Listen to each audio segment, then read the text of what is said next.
अमीर बेटी का सौदा। अमीर बाप की बेटी शिल्पी को मुकेश पसंद होता है, लेकिन दोनों के बीच हैसियत की दीवार खड़ी होती है। और फिर कहीं नौकरी कर लो ना, क्या हमेशा ये लोहे की सलाखों के पीछे भागते रहते हो? इतनी मेहनत करते हो। शिल्पी, नौकरी से कुछ नहीं होगा। तुम लोगों की हैसियत तक पहुंचना है तो अपना ही बिजनेस करना पड़ेगा, वरना तुम्हारे पापा किसी और से तुम्हारी शादी करवा देंगे। अच्छा, ऐसे किससे करवा देंगे? मैं तो तुमसे ही शादी करूंगी। बोल दिया तो बोल दिया, बस। मुकेश उस बेचारी को समझाता भी तो क्या। दुनिया के रीति रिवाजों से काफी दूर थी शिल्पी। भले ही बड़े बाप की बेटी, लेकिन सादगी इतनी कि क्या कहना। बेटा शिल्पी, कल तुमको देखने लड़के वाले आने वाले हैं, तैयार रहना। मैंने तुम्हारी माँ को समझा दिया है। घर के सारे नौकर चाकर को वो समझा देगी कि स्वागत कैसे करना है। कैसी बात कर रहे हैं पापा?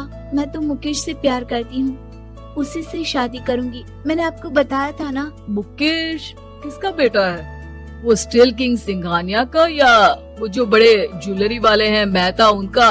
नहीं पापा, वो अपना ही काम करता है, लेकिन एस्टेब्लिश नहीं है अभी। पापा, वो आपके पास तब आएगा जब कुछ बन जाएगा।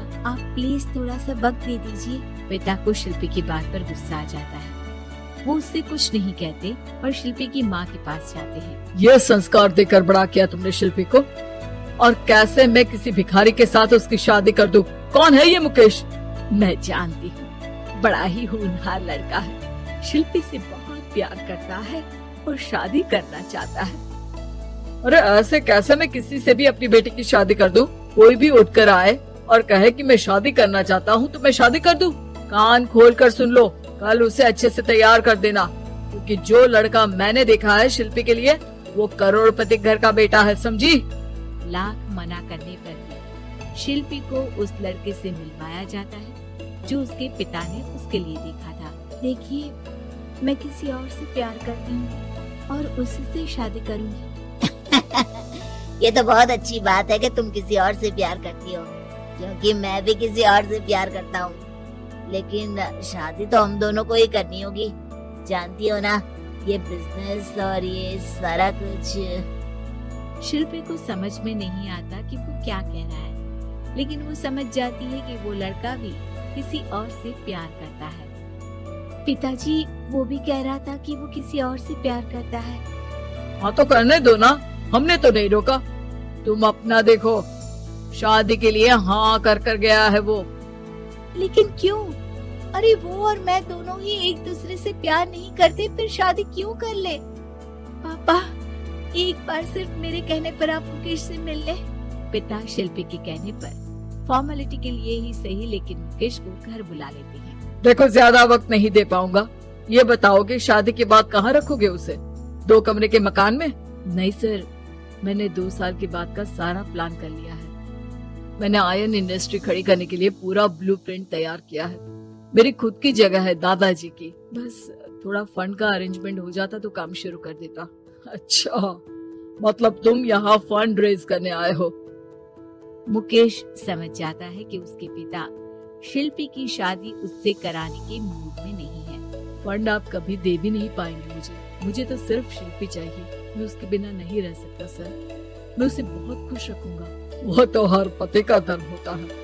वो तो मैं किसी से भी उसकी शादी करा दूं, वो उसे खुशी रखेगा। लेकिन देखो, मैं ज्यादा बात को घुमाना नहीं चाहता। वो बड़े घर की लड़की है, उसे काम काज की आदत नहीं। अभी वो समझ नहीं रही, लेकिन तुम तो समझो। मैं किसी भी हालत में शिल्पी की शादी तुमसे नहीं करवा सकता। मुकेश पिता से लाख मन्नत करता है, लेकिन वो नहीं मानता। शिल्पी की शादी उस अमीर लड़के से हो जाती है। शादी के बाद क्या हम लोग मेरी माँ के घर चले? मुझे उन लोगों की बहुत याद आ रही है। हाँ, जाओ। वैसे भी आज मैं अपनी गर्लफ्रेंड के साथ मसूरी जा रहा हूँ, तुम जा सकती हो। कैसी बात कर रहे हैं? अब हम लोगों की शादी हो गई है, आप कैसे किसी और लड़की के साथ जा सकते हैं? अरे मैंने तो तुम्हें शादी के पहले ही बता दिया था कि मेरी कुछ गर्लफ्रेंड्स है। अब प्लीज ये टिपिकल बीवी वाला रोना धोना शुरू मत कर देना। शिल्पी पिता के घर जाती है और माता पिता को सारी बात बताती है। इतना गंदा इंसान निकलेगा, मैंने तो सोचा ही नहीं था। अरे क्यों कराई मेरी फूल जैसी बेटी की शादी ऐसे घर में। और तो क्या हो गया, शुरू शुरू में हर घर में ऐसा होता है, धीरे धीरे ठीक हो जाएगा। और वैसे भी उन लोगों के साथ हम लोगों की एक बड़ी डील फाइनल हुई है, समझी। उन लोगों से रिश्ता बना कर रखो, तभी पैसों की बारिश होगी। पापा, अब समझ में आया कि आपने मेरे साथ ऐसा क्यों किया। मुकेश आपके सामने गिड़गिड़ा कर गया कि वो मुझे बहुत खुश रखेगा, लेकिन आपने मेरी शादी एक ऐसे लड़के से करा दी जो किसी और लड़की से प्यार करता है और शादी सिर्फ समझौते के लिए कर रहा है। पापा, मैं जा रही हूँ, लेकिन इस घर में कभी पैर भी नहीं रखूंगी। आपने मुझे सामान की तरह इस्तेमाल किया। माँ शिल्पी को बहुत रोकती है, लेकिन वो एक नहीं सुनती। कुछ समय बाद शिल्पी, मुझे नहीं लग रहा कि अब हम दोनों के बीच ये शादी और रह पाएगी। मैं किसी और से शादी करना चाहता हूँ। वैसे तुम परेशान मत हो ना, तुम्हारे पापा के साथ हम लोगों की डील जो चल रही है ना, वो नहीं रुकेगी, कि तुम बहुत अच्छी लड़की हो। ठीक है, मैं जा रही हूँ। तलाक के पेपर में साइन करके, लेकिन एक शर्त है, मैं कहाँ गई ये बात मेरे पिता तक नहीं पहुँचनी चाहिए। शिल्पी घर छोड़कर चली जाती है। वो एक नौकरी करती है और अपना जीवन खुद संभालती है। लेकिन एक दिन शिल्पी जी, आपसे मालिक मिलना चाहते हैं। मुझसे क्यों? शिल्पी मालिक के कमरे में जाती है, जहाँ सामने मुकेश होता है। अरे आपको देखकर बहुत खुशी हुई, बहुत बड़े आदमी बन गए।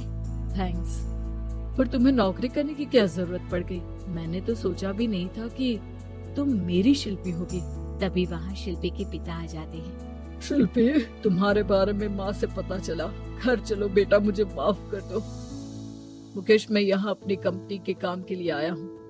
तुम्हारी कंपनी की डील अगर हमें नहीं मिली तो हम बर्बाद हो जाएंगे। वैसे अब तुम चाहो तो शिल्पी की शादी मैं तुमसे कराने को तैयार हूँ।